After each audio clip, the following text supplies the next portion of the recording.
Information en temps réel. Coup d'état militaire en cours au Burkina Faso. Le lieutenant-colonel Sandaogo Damiba, nouvel renfort du pays, selon Omega TV, des tirs depuis 22h GMT, heure de Ouaga, 23h de Paris, dans le périmètre de la résidence privée du président Roch Christian Kaboré.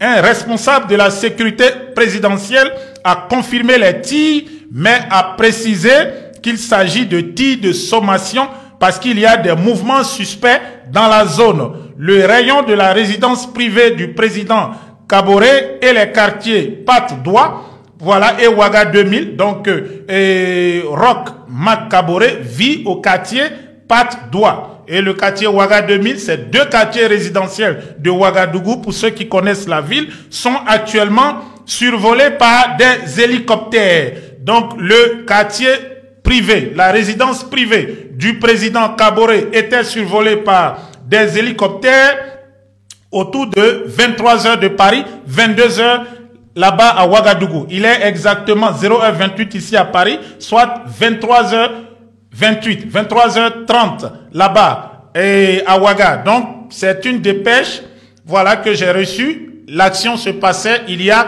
1h30 environ. 1h30 environ que cette action se passait.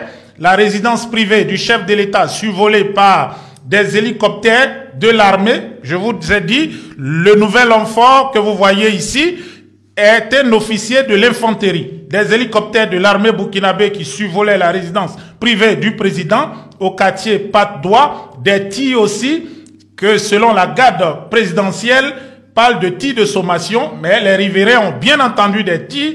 La garde présidentielle, est-ce qu'il était sur les lieux ou caché quelque part, et il essayait de parler. Voilà, donc des tirs selon eux de sommation. Mais les hélicoptères, c'est pas des sommations. Des tirs ont été entendus plus tôt dimanche. Ça, c'est ce que nous avons vu tout à l'heure dans le camp Sangoulé-la-Mizana, où des militaires avaient pris des armes vers 4h du matin pour tirer en l'air et barricader les voies aux alentours du camp. Depuis, le calme était revenu dans la journée. On a encore une situation exacte. Voilà, sur les leaders du mouvement.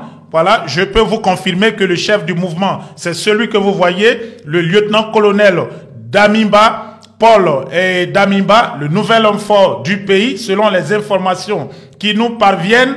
223 le Mali, 224 la Guinée, on a sauté le 225, nous sommes allés au 226, mais probablement on va revenir au 225. Draman Ouattara, comme je le disais, excusez-moi, mais il doit faire pipi à l'heure là, il est levé. Voilà, Elvic vient de donner l'information, 11 000 connectés, non, on est 12 000 maintenant connectés, c'est-à-dire que Ouattara a été informé aussi, je vous le disais, il y a 1h30 que l'action se passait.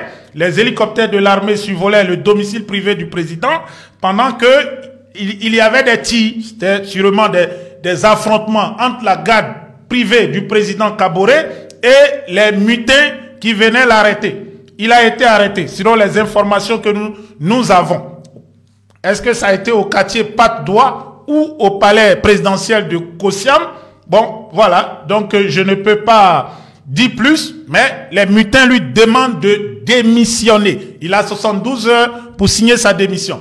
On se rappelle que Alpha Condé avait refusé de démissionner pendant plusieurs moments.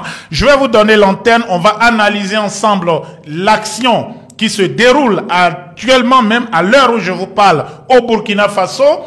Est-ce que la CEDEAO va déployer une force pour remettre Roch Kaboré au pouvoir? Que va faire la CEDEAO? Sanctions aussi au Burkina Faso. La situation est Katanga. Vous êtes sur Elvic TV, la résistance, l'information vraie, rien que l'information. Très tôt dans la journée, la situation était déjà confuse au Burkina. Le dernier point, faire des unités constituées permanentes au lieu de collecter des effectifs pour envoyer au front.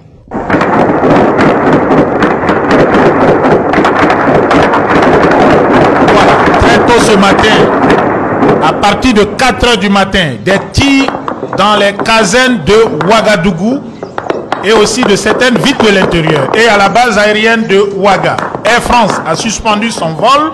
Comme j'ai pu vous donner l'information sur bien sûr à travers le communiqué de l'ambassade, des moyens adaptés à la lutte et des effectifs conséquents. Deuxième point.